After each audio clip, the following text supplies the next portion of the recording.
Après de nombreuses années à avoir foulé les tatamis de la salle polyvalente, le club de judo a rejoint le nouveau complexe sportif de la ville en 2010.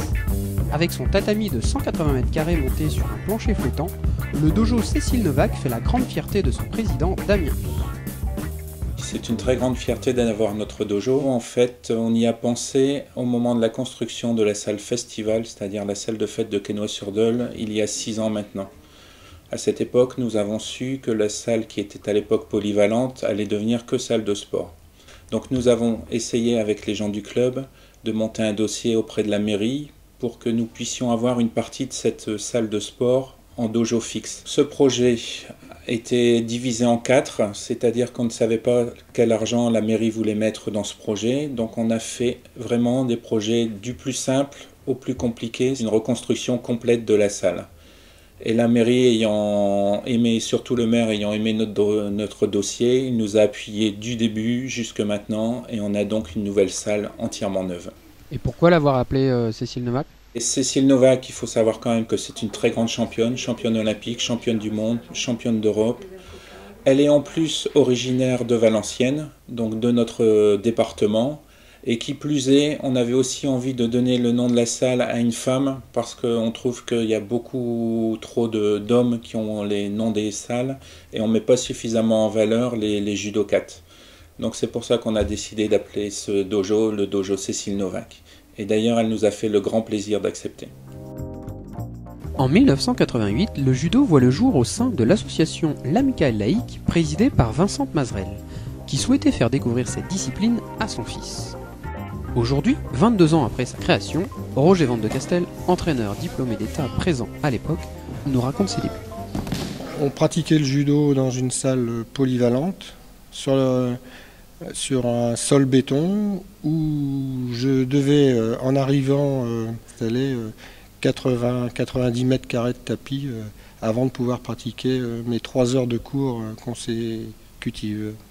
Alors c'est vrai que la salle polyvalente était la salle de tous les sports et qu'elle nous mettait parfois dans des difficultés et je me refusais de supprimer les cours en voulant montrer notre détermination. On a été dans les salles omnisports, on a été dans des salles de danse, on a été dans des salles de tennis. Et aujourd'hui, on bénéficie d'un complexe moderne de dernière génération et j'en suis heureux, bien évidemment. Le club comporte une centaine de licenciés et la saison dernière, 5 judokas ont obtenu la ceinture noire. Mais Damien Huss ne souhaite pas s'arrêter là et a de nouvelles perspectives d'avenir pour le club grâce à ce nouveau dojo. Tu veux chercher l'étranglement ? Va chercher beaucoup plus haut. Là. Si tu vas chercher un étranglement là, tu l'as pas. Non, tu viens chercher là, regarde. Tu vois la différence ? Alors le projet est déjà un développement au niveau de nos adhérents, mais on aimerait aussi se développer au niveau départemental, c'est-à-dire pouvoir organiser des compétitions départementales et également des stages, puisqu'on a quand même maintenant un dojo de 180 m² qui peut être doublé à 360 m² si on veut faire un stage. Et je pense que là, on est dans des surfaces qui sont très appréciables pour le département.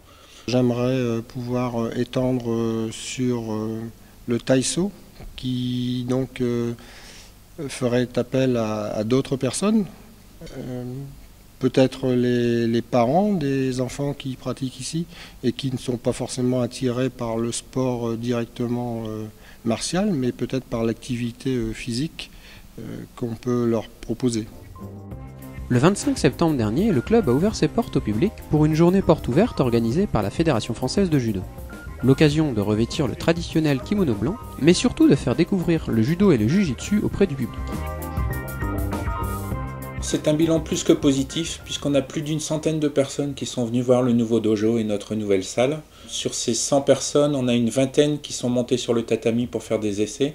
Et sur les 20 personnes, il y en a 5 qui se sont inscrites directement au judo, au jujitsu. Nous avons eu l'aide de la fédération par sa publicité au niveau national et également par ses kits d'animation qui nous a permis d'avoir les flyers, les ballons, etc. Ça a permis également de nous donner une image au niveau de la commune, une image dynamique et de club qui veut créer quelque chose. Il faut absolument que la fédération continue à faire ses journées. Ça nous permet, nous, de nous faire connaître auprès du grand public et surtout auprès des décideurs de la commune et du département pour leur montrer qu'on est dynamique et qu'on est responsable. Quel message avez-vous envie de faire passer aux internautes qui vous regardent ?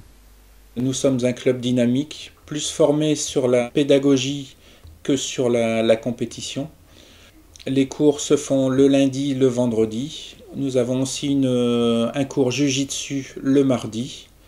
Et donc notre entraîneur Roger Van de Castel encadre également toutes les compétitions et est arbitre au niveau fédéral, au niveau départemental.